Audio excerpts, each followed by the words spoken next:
आता आजी आणि सगळीजण बसलेली असतात. राकेशला जो बॉक्स दिलेला असतो त्यातून राख येते, त्यामुळे राकेशचं तोंड काळं पडतं. सगळ्यांनाच खूप मोठा धक्का बसतो. तर अंजली आता लगेच राकेशची बाजू घेतच सगळ्यांसमोर भांडू लागते आणि म्हणत असते की बघितलं, तुम्ही मला सांगता ना इथे यायला, आणि आता इकडे आल्यानंतर तुमचा किती अपमान केला गेलेला आहे. मला ना या गोष्टीच मुळात आवडत नाही. तुमचा अपमान हे लोक असं करतात ना, म्हणून मला नको इथे लोक.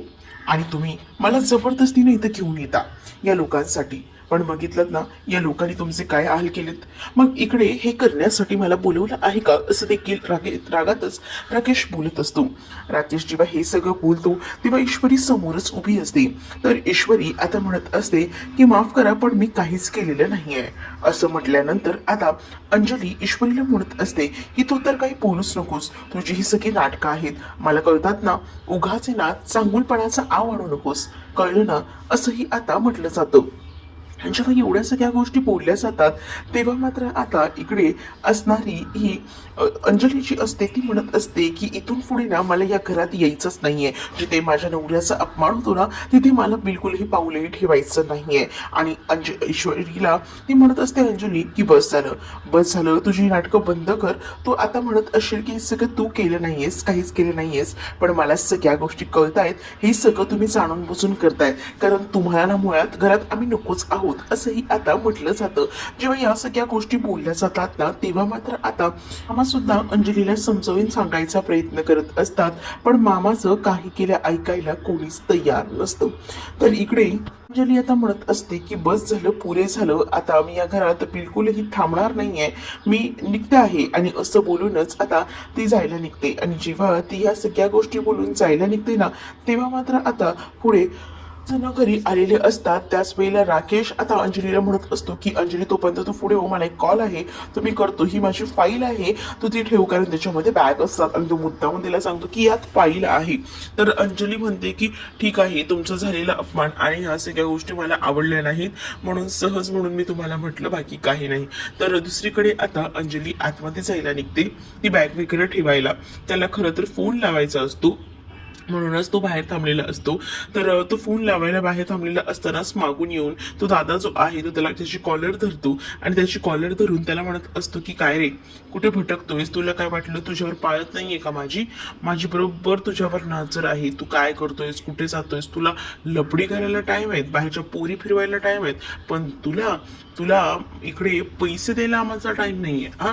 असंही आता म्हटलं जातं. एवढ्या सगळ्या गोष्टी जेव्हा आता तो दादा बोलत असतो ना तेव्हा राकेश त्याला गयावया करत असतो, म्हणत असतो की नको एवढं मोठं रामायण करू नका, म्हणजे बायकोला कळलं तर तिला त्रास होईल, ती प्रेग्नेंट आहे, असं देखील आता तो म्हणत असतो. पण तो दादा कुठे ऐकतोय. दादा मात्र आता त्याला म्हणत असतो की तुझं नाव काही ऐकणार नाहीये म्हणजे नाहीये, कारण मला माहितीये ना की या सगळ्या गोष्टी कशा आहेत त्या, आणि त्यामुळेच ना या सगळ्या गोष्टी ना नको नकोशा झालेल्या आहेत. मला कळत नाहीये का तू काय काय गोष्टी करतोयस त्या. अरे तुझ्यावर बरोबर लक्ष ठेवून आहे मी. तेवढ्यातच ना लफडी वगैरे हा शब्द ना इथे असणाऱ्या अंजलीने ऐकलेला असतो. अंजलीने येताना पाण्याचा ग्लास तिच्या हातात असतो, ते ऐकून पाण्याचा ग्लासही हातात ना खाली पडतो. दुसरीकडे आता सगळीजण इकडे बसलेली असतात. त्यावर वल्लरीचा आरोप केल्याचा सगळं सुरू असतं, म्हणजेच ईश्वरीवरती आरोप करत असते. आणि तोच चांदीचा गणपती बदली केलास का, तर तुला सूड घ्यायचा होता, तुला अंजली या घरात पहिल्यापासूनच नको आहे. आणि या सगळ्या भाषेतच आता ती बोलत असते. आता इथे वाद वाढत चाललेले असतात. ईश्वरी म्हणत असते की मी खरं सांगते मी काहीच केलेलं नाहीये, थोडं समजून घ्या मला, असंही ती आता म्हणत असते. त्याच वेळेला मात्र आवाज चढवतच म्हणत असते की हे गिफ्ट तूच आणले होतेस, तुझ्याच रूम मध्ये होते, आणि तुझ्याच रूम मध्ये आता मला हा बॉक्सही सापडला. याचा अर्थ मी काय समजायचा, म्हणजे तू या आधीच सगळी तयारी करून ठेवली होतीच, आणि आता आता या सगळ्याबद्दल मला उगाच सांगतेस का. तुझी ही गोष्ट न कळणे इतकी मूर्ख वाटते का मी, असं देखील आता म्हटलं जात असतं. एवढ्या जेव्हा सगळ्या गोष्टी बोलल्या जातात ना तेव्हा मात्र आता ईश्वरी जी आहे ती म्हणत असते की मामी तुम्ही जसं म्हणताय तसं काहीच नाहीये, जरा समजून घ्या, ऐका तरी मला काय म्हणायचं आहे ते. परंतु आता इकडे मामीचं बोलणं ना इकडे कोणीही ऐकून घ्यायला तयार नसतं, कारण मामी जे आहे ना ते उगाचे फुकटचे आरोप करत असते, ते सुद्धा ईश्वरीवर जेव्हा ते फुकटचे आरोप ती करत असते ना अर्णव शांत उभा राहिलेला असतो आणि हे सगळं बघत असतो. इकडे त्या दादाने अक्षरशः राकेशची कॉलर धरलेली असते.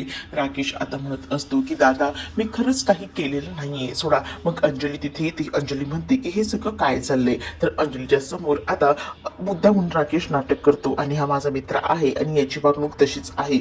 हा ना माझ्यासोबत जास्त वेळ असतो. मग काय करताय पैशांचं, कोणत्या पैशांचं, काय काय झालं आहे सांगाल का. मग आता तो म्हणतो राकेश की काय ना आम्ही दोघांनी मिळून काही इन्व्हेस्टमेंट केले आहेत ना त्याचबद्दल ते बोलत आहेत. म्हणजेच पैशांचे इन्व्हेस्टमेंट आणि ह्या सगळ्या गोष्टी. आणि त्याच वेळेला चला ना आतमध्ये, चला आतमध्ये बसून गप्पा मारा आणि मग चहा सुद्धा घ्या असं अंजली आता म्हणते. अंजलीला त्या दादाचा स्वभाव थोडा विचित्र वाटत असतो तरी सुद्धा तिने त्याला घरी बोलवलेलं असतं. दुसरीकडे आता पाहायला मिळतं की इकडे मामा जे आहेत ते मात्र ईश्वरीवर लागलेले आरोप पुसायचा प्रयत्न करत असतात. म्हणजे ईश्वरी अशी काही चूक करू शकत नाही कारण ईश्वरीमध्ये तसा कोणताच गुण नाहीये असं देखील आता मामाचे आहे ते ठणकावून बोलत असतात. तर दुसरीकडे आता पाहायला मिळत असतं की वल्लरी मात्र जोरजोरात आवाज करत असते आणि जोरजोरात मात्र ती ईश्वरीवर आवाज करतच बोलत असते की कोणीच केलं नाहीये म्हणताय, मग नेमकं केलं तरी कोणी आहे. तर इथे असलेल्या आकाशला सुद्धा विचारलं जातं काय रे आकाश तू काही केलं आहेस का प्रँक वगैरे. आकाश म्हणतो की डॅड सो सॉरी मी असं कशाला करू, या सगळ्या प्रसंगात मला नाही आवडलं हे सगळं करायला, मी नाही केलंय काहीच असंही आता आकाश म्हणतो. आता आकाशने हे उत्तर दिल्यावर मग आता तुम्ही काय बोलणार आहात बोला ना. जर सगळीच जण म्हणत असाल की मी केलं नाहीये मी केलं नाहीये मग केलंय कोणी, मी आणि आईने का, असंही वल्लरी आता रागारागात बोलत असते. त्याच वेळेला आता ईश्वरीवर लागलेले आरोप पुसण्यासाठी अर्णव उभा राहतो आणि अर्णव जो आहे तो मात्र रागातच वल्लरीला म्हणत असतो की बस झालं, बस झालं आता मामी, बस झालं, खूप सहन केलं, खूप ऐकूनही घेतलं, पण आता आता इथून पुढे मला ऐकून एकही शब्द ऐकून घ्यायचा नाहीये आणि माझा ना पूर्णपणे ईश्वरीवर भरोसा आहे. ईश्वरी असं काही करणं शक्यच नाही. ओके, आणि मी तुला सांगतोय ही गोष्ट जी बोलली आहेस ती आता शेवटची, पुन्हा ईश्वरीवर आरोप करायचा नाही कारण अंजली ताईला घरी आणण्यासाठी तिची चाललेली धडपड ही मला माहिती आहे आणि ती हे सगळं करणं शक्यच नाही असं देखील आता अर्णव बोलत असतो. दुसरीकडे आता तो दादा येऊन बसलेला असतो तर अंजलीला राकेश मुद्दामून सांगतो की अगं त्याला चहा ठेव ना, म्हणजे जेणेकरून त्यांना बोलता तरी येईल निदान, हाच त्याचा उद्दिष्ट असतो. तर अंजली म्हणत असते की अहो दूध नाहीये, थांबा मी बाजूच्या ताईंकडनं दूध घेऊन येते आणि असं बोलून ती आता दूध घ्यायला म्हणून बाहेर जायला निघत असते. इकडे आता जो दादा असतो ना तो मात्र आता खूप जास्त चिडलेला असतो कारण त्याला पैसे हवे असतात आणि कळून चुकलेलं असतं की ह्या राकेशने त्याच्या मेहुण्याकडनं पैसे घेतलेले आहेत म्हणजेच अर्णवकडनं, म्हणूनच आता ते इथे आलेले असतात. 7 लाखांची गोष्ट त्यांना कळलेली असते.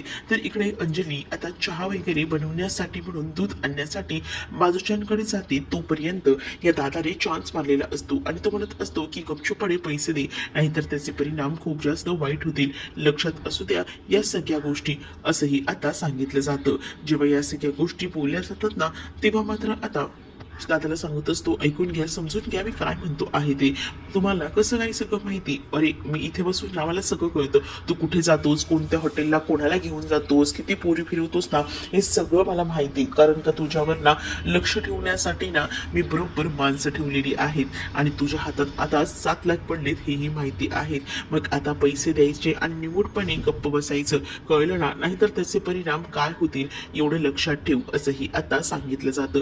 जेव्हा एवढं सगळं बोललं जातं तेव्हा मात्र आता भयानक असा धक्का ना इकडे राकेशसाठी असतो कारण राकेशच्या हातात ना आता ते पैसे निघून जाणार असतात. राकेशच्या हातात आता एकही रुपया पडणार नसतो. त्यामुळे राकेश आता एकदमच कासावीस झालेला असतो, त्याला कळत नसतं की काय करावं ते. तर दुसरीकडे राकेश आता त्याच्यात ना 7 लाख रुपये काढत असतो आणि जेव्हा तो 7 लाख रुपये काढत असतो ना तेव्हा मात्र त्याच्यातले बाकीचे पैसे तो काढत असतो, पण तो म्हणतो की राहू दे ह्याच्यामध्ये बाकी पैसे सुद्धा आहेत वाटतं. हो हो बाकी आहेत. मग 14 लाख भेटल्यावर 6 लाखच राहिले असंही असतं, 6 लाख राहिलेत म्हणूनच आता ते आपण नंतर बघूया तसं काही ते, आणि असं बोलून असता आता ते पैसे घेऊन तो जायला निघालेला असतो. मग त्याच वेळेला ना आता म्हटलं जातं की अरे थांब म्हणा चहा तर घेऊन जा, पण आता नको वहिनी कधीतरी चहा नंतर घेऊया असं बोलून आता तिकडनं निघालेला असतो तो दादा. पण राकेश हा तिथेच उभा असतो. राकेशला अंजली विचारते की हे सगळं काय आहे. तर अंजली राकेशला हे विचारल्यानंतर राकेश म्हणतो की माझ्यासाठी चहा कर, नंतर बघूया काय ते. आणि असं बोलून तो आता चहा करायला तिला सांगतो. म्हणूनच आता अंजली तिकडनं निघून जाते. जेव्हा अंजली तिकडनं निघून जाते ना, तेव्हा मात्र आता पुढे पाहायला मिळत असतं की इकडे वल्लरी जी आहे ती तिथेच असते. तर वल्लरी मात्र आरोप करत असते. तर अर्णवने आता ईश्वरीची बाजू घेतलेली असते आणि अर्णव ईश्वरीची बाजू घेऊनच आता बोलत असतो आणि म्हणू लागतो की ईश्वरीवर विश्वास आहे, त्यामुळे ईश्वरीवर आरोप करण्याआधी 10 वेळा विचार करत जा. ईश्वरी असं काही सुद्धा करणार नाही असं देखील मामीला आता सांगितलेलं असतं. आणि अर्णव जेव्हा हे सगळं बोलतो तेव्हा मामीची बोलतीच बंद होते आणि ईश्वरीला मात्र आता अर्णवचा खूप जास्त अभिमान वाटत असतो. कारण अर्णवने अशा सगळ्या पडत्या काळात ईश्वरीची बाजू घेतलेली होती आणि या सगळ्या गोष्टींमुळेच ना आता खूपच जास्त आनंद झालेला होता. आणि दुसरीकडे मात्र आता ईश्वरी जी आहे ती मात्र आता विचार करत असते की खरंच ना हे मला किती समजून घेतात. पण दुसरीकडे वल्लरी मात्र ईश्वरीला बोलायचे एकही चान्सेस सोडत नाही. एक एक करून सगळीजण निघून जातात आणि त्याच वेळेला जेव्हा सगळीजण निघून जातात ना, तर ईश्वरी आणि त्याचसोबत इकडे असणारी ही मामी फक्त समोरासमोर वन असतात. मग त्यावर वल्लरी म्हणत असते की तुझ्या या नाटकाला घरातले सगळे भुलत असतील पण मी काही बोलणार नाही आहे, असंही आता ती बोलत असते. त्यावर ईश्वरी म्हणते की हे सगळं कोणी केलंय ना ते मला चांगलंच माहिती आहे, पण माझ्याकडे आता पुरावा नाहीये ना. पुरावा असेल ना तेव्हा मी सगळ्या गोष्टीत ना कशा बघा सगळ्यांसमोर आणते. ते फक्त मला थोडा वेळ द्या, मी पुरावा शोधते. आणि असं बोलल्यानंतर ईश्वरी वल्लरीला मुद्दामून टोमणे मारत असते. कारण वल्लरीने आता हे सगळं केलेलं असतं आणि वल्लरी काय चीज आहे या सगळ्या गोष्टी ईश्वरीला बरोबर माहिती असतात. आणि म्हणूनच ईश्वरी खुलेआमपणे तिला म्हणत असते. जेव्हा ईश्वरी हे सगळं काही बोलते ना तेव्हा वल्लरी शांतच राहते. वल्लरीला आता ईश्वरी हेही म्हणते की बाकी कोणी विश्वास ठेवू अथवा न ठेवू, पण माझ्या नवऱ्याचा माझ्यावर खूप जास्त विश्वास आहे, समजलं ना, असंही आता म्हटलं जातं. वल्लरीला राग येतो. वल्लरी म्हणते की याचा बदला तर मी आता घेणारच. दुसरीकडे अर्णव रूम मध्ये गेलेला असतो. त्याच वेळेला ईश्वरी अर्णवला समजावत असते. अर्णवला सांगत असते की थांबा, तुम्ही शांत व्हा, नका इतका विचार करू, थांबा, असं बोलून ती आता त्याला सावरत असते. त्यावर मात्र हे सगळं कोणीतरी घरातल्यांनीच केले. बघितलंच का, या सगळ्या गोष्टी ना घरातल्यांनाच कोणाला पटत नाहीयेत. म्हणजे या सगळं करण्यामागे नक्कीच कोणीतरी आहे, पण नेमकं कोण हे काही केल्यास समजत नसतं. ईश्वरीला आता राकेशचेच नाव आता अर्णव घेत असतो. राकेशच हे सगळं केलं असणार आहे, कारण त्याला ना मुळात ना अंजलीताईला ह्या घरात आणायचंच नाहीये आणि त्याचसाठी त्याचे हे सगळे प्रयत्न सुरू आहेत. त्याला असं वाटत असेल की आपल्याला काही गोष्टी कळत नाही पण आपल्याला बऱ्याच गोष्टी कळतात. हे सगळं मला तर वाटतं तर राकेशनेच केले, असंही आता अर्णव बोलत असतो. अर्णव जेव्हा हे सगळं काही बोलतो तेव्हा मात्र आता इकडे ईश्वरी हे सगळं गोष्टी सावरायचा प्रयत्न करत असते. आता राकेशचा फोन आलेला असतो. राकेशचा जसा फोन येतो ना तसं मात्र आता अर्णव तो कॉल रिसिव्ह करतो. अर्णव जेव्हा आता तो कॉल रिसिव्ह करायला जातो तेव्हा ईश्वरी त्याला सावरत असते आणि ईश्वरी आता म्हणत असते की थांबा थांबा ना, मी तुम्हाला सांगते ना, असं बोलूनच आता ती त्याला थांबवायचा प्रयत्न करत असते. तर राकेश मात्र आता या सगळ्या सूड भावनेने रागात असतो आणि त्याच वेळेला जेव्हा तो रागत असतो ना तेव्हाच तो अर्णवला कॉल करायचा प्रयत्न करू लागतो.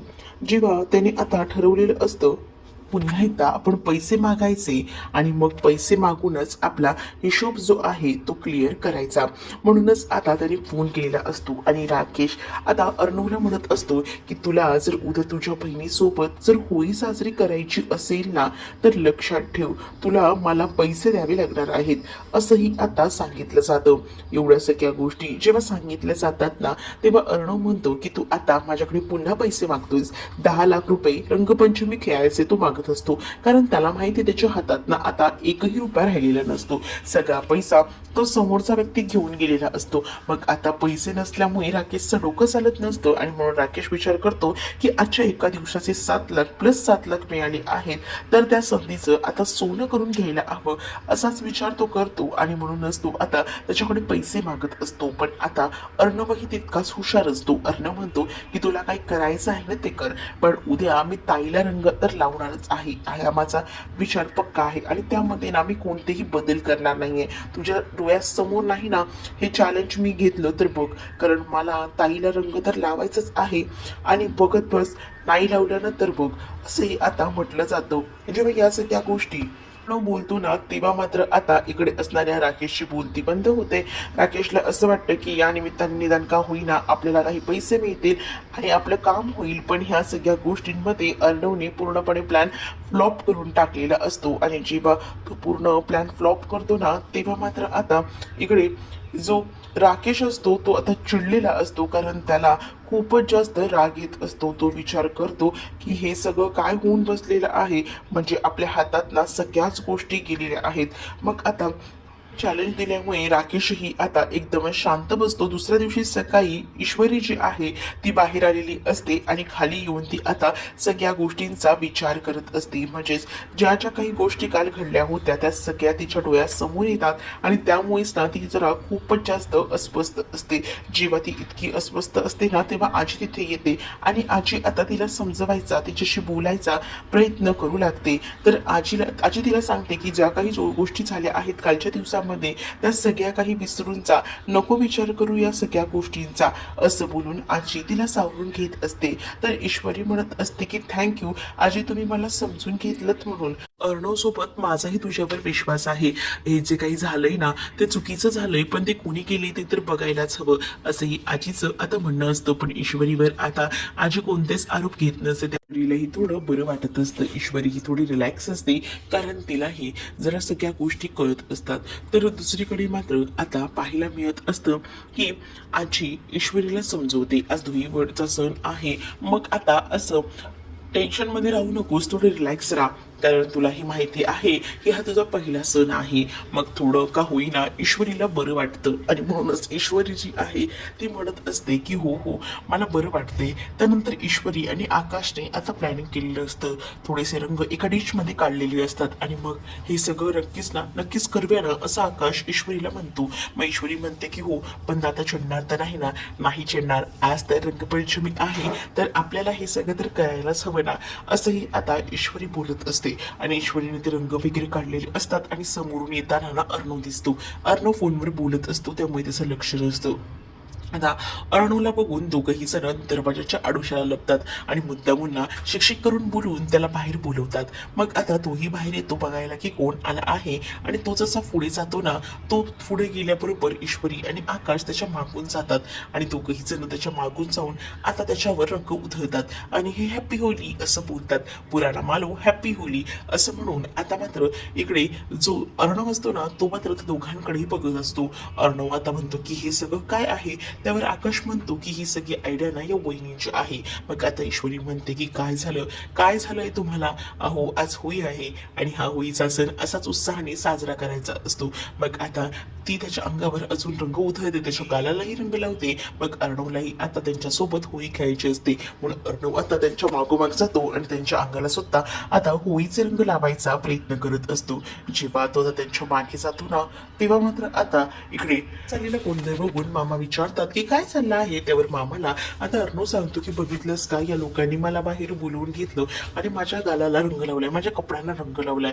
अरे हे तर काहीच नाही, हे तर कमीच आहे, थांब आपण अजून लावूया रंग, मी असलो असतो ना तर ह्याला अजून रंगवला असता, असं देखील मामा आता बोलू लागतात. मामा जेव्हा असं बोलतात तेव्हा ईश्वरीला अजूनच हसू येतं. मामा सुद्धा आता ईश्वरीच्या टीम मध्ये असतात, त्यामुळे आता अर्णव म्हणत असतो की हे काय मामा. दुसरीकडे आता या वल्लरीने जे आहे ना ते कलर एक बनवलेला असतो आणि त्यामध्ये बहुतेक खास कुठलीची पावडर टाकलेली आहे आणि ती आता म्हणत असते की आता हा जो रंग आहे तो रंग ईश्वरीला लागेल आणि त्यामुळेच ना ती खूपच जास्त खुश असते बाहेर जाऊन धुळवड खेळण्यासाठी. मग आज बाहेर धुळवडीचं आयोजन केलेलं नसतं, कारण आज बाहेर खेळायचं नसतं, घरात सगळेजण याचा थोडासा रंग लावून का होईना रंगपंचमी साजरी करत असतात.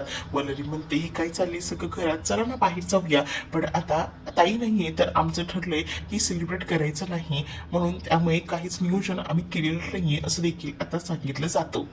जेव्हा या गोष्टी सांगितल्या जातात तेवढ्यातच समोरून आता सुप्रिया येताना दिसते. सुप्रिया जेव्हा येताना दिसते ना तेव्हा मात्र आता वल्लरी जी आहे ती विचार करते की कोण आहे कोण आहे, बापरे ही आहे का. वल्लरीला जशी सुप्रिया दिसते तशी मात्र आता वल्लरी जी आहे ना ते तोंडाला पूर्ण कलर लावून घेते. तिच्या हातामध्ये जो कलर तिने ईश्वरीसाठी बनवून आणलेला असतो ना तो कलर तिला नाईलाजा असतो तोंडाला लावून घ्यावा लागतो. तर दुसरीकडे आता जेव्हा सुप्रिया येते ना तेव्हा बहीणबाई तुम्ही आलात का, या तुमचं स्वागत आहे. आणि त्याच वेळेला येताना सुप्रियाने रंगपंचमी म्हणून होळी म्हणून आता पुरणाच्या पोळ्या बनवून आणलेल्या असतात. ईश्वरी लगेच जाते आणि आपल्या आईला मिठी वगैरे मारते. आईने रंगपंचमीसाठी मस्त सेलिब्रेशन करण्यासाठी पुरणाच्या पोळ्या आणल्यात हे बघूनच ती खूप जास्त खुश असते. इकडे मात्र आता वल्लरीच्या तोंडाला रंग लागलेला असतो. स्वतःहूनच तिने वाटी स्वतःच्या तोंडाला लावून घेतलेली असते. त्यामुळे मामा वगैरे सगळीजण तिच्याकडे पाहून हसत असतात.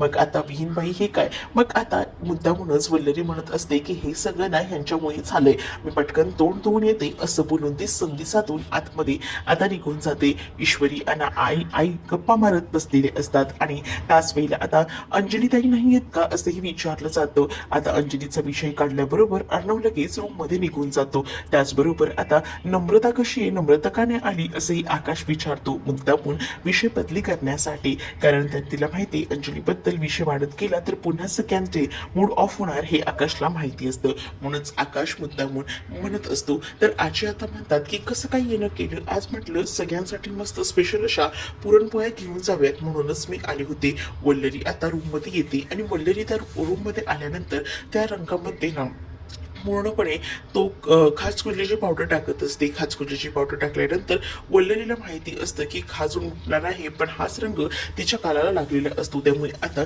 वल्लरीचे काय हाल होतील खरंच काहीच सांगता येत नाही. आणि त्यामुळेच ना वल्लरी जे आहे हे सगळं आठवत असते कारण तिच्या गालाला तो रंग लागलेला असतो. वल्लरी सूड उकवायला तर जात असते ईश्वरीवर पण तो सूड तिच्यावरच उठलेला असतो. कारण तिला असं वाटतं की या सगळ्या गोष्टी हे करून तिला साध्य होणार आहे काहीसं पण ते होत नसतं.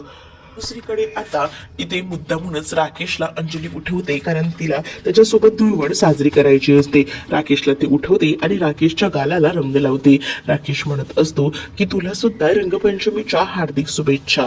त्यातच आता राकेशला आठवतं की अर्णवने आपल्यासोबत चॅलेंज घेतलेलं आहे आणि त्याला ते चॅलेंज जिंकू द्यायचं नाही असंच त्याच्या डोक्यात असतं. मग आता अंजली म्हणत असते की तुम्हाला आजचा हा दिवस खूप जास्त शुभमय जाऊ, माझ्याकडनं आणि आपल्या बायाकडनं तुम्हाला धुळवडीच्या शुभेच्छा. तर आता राकेशही म्हणतो की ठीक आहे मी आवरून घेतो हे सगळं काही. त्याच वेळेला अंजली आता राकेशला म्हणत असते की तुमचे ते मित्र आहेत ना दादा त्यांना घरी बोलवून घ्या ना आजच्या दिवशी जेवायला. काय जेवायला का, मध्येच काय चाललंय तुझं, राकेश आता विचारतो. त्यावरती म्हणते अहो असं नाही हो, मी काय विचार करत होती जर हे झालं असतं तर बरं झालं असतं ना, म्हणजे कसं या सगळ्या गोष्टी सॉर्ट आउट झाल्या असत्या. त्यांचा स्वभाव मला थोडा विचित्र वाटला पण आज ते तुमचे मित्र आहेत म्हटल्यावर काल ते आपल्याकडनं चहा सुद्धा घेऊन गेले नाहीत पण म्हटलं जरा जेवायला बोलवूया. पण राकेशला ना त्याचं नाव काढलं की थोडी भीती वाटत असते हे त्याच्या चेहऱ्याच्या हावभावावर ना दिसत असतं. आणि त्यामुळेच ना अंजली म्हणत असते की काय झालं, ते तुमचे मित्रच आहेत ना की आणखीन कोणी, सांगा ना या सगळ्या गोष्टी असंही आता म्हटलं जातं. त्याच वेळेला आता म्हणत असतो की तू नको एवढा विचार करू, मी चल फ्रेश होऊन होतो, तूही फ्रेश हो म्हणजे कसं आपण धुळवडीसाठी तयार राहू ना असंही आता सांगितलं जातं. मग आता तीही फ्रेश व्हायला जात असते पण तिच्या डोक्यामध्ये ना सारखे तेच विचार फिरत असतात. तिला तेच जाणवत असतं की नक्कीच काहीतरी झालेलं आहे. दुसरीकडे आता राकेश जो आहे तो रूम मध्ये आलेला असतो आणि अंजली तयार होऊन बाहेर सगळ्यांकडेच बघत असते. सगळी जण छान धुळवड खेळत असतात तर राकेश तिच्या मागे येतो आणि तिला म्हणत असतो की चल बायको तुलाही धुळवड खेळायची आहे का, चल आपणही मस्त एन्जॉय करूया. आणि असं बोलून तोही तिला आता रंगपंचमी खेळायला चाळीतल्या लोकांसोबत घेऊन जातो. कारण चाळीतली लोक खूप जास्त जोरजोरात ती रंगपंचमी साजरी करत असतात. इकडे ईश्वरी आणि अर्णव आलेले असतात कारण अर्णवला पहिला रंग आपल्या ताईला लावायचा असतो आणि त्यासाठी तो एवढी धडपड करून आलेला असतो. मग आता ईश्वरी म्हणत असते की आपल्याला काही झालं तरी हे सगळं करावं लागणार आहे. अंजली ताईंसाठी तोंडाला एकदा रंग लावलेला असला ना तर ताई आपल्याला ओळखणार सुद्धा नाही असं ईश्वरीचं म्हणणं असतं. अर्णवला सुद्धा ही आयडिया आवडते, कारण अर्णवने ऑलरेडी राकेशला चॅलेंज दिलेलं आहे आणि त्यामुळेच ना त्याला ह्या सगळ्या गोष्टी करायच्यात. इकडे अंजली राकेशला रंग वगैरे लावते, त्यांची धुळवट साजरी होत असते. तुम्हाला हा व्हिडिओ आवडला असेल तर लाईक करा, शेअर करा आणि चॅनलला सबस्क्राईब करा. बेल नोटिफिकेशन ऑल वर सेट करा, जेणेकरून सगळ्या नव्या व्हिडिओच्या अपडेट्स तुम्हाला मिळतील. तुमच्या प्रतिक्रिया आणि कमेंट्स नक्की कळवा.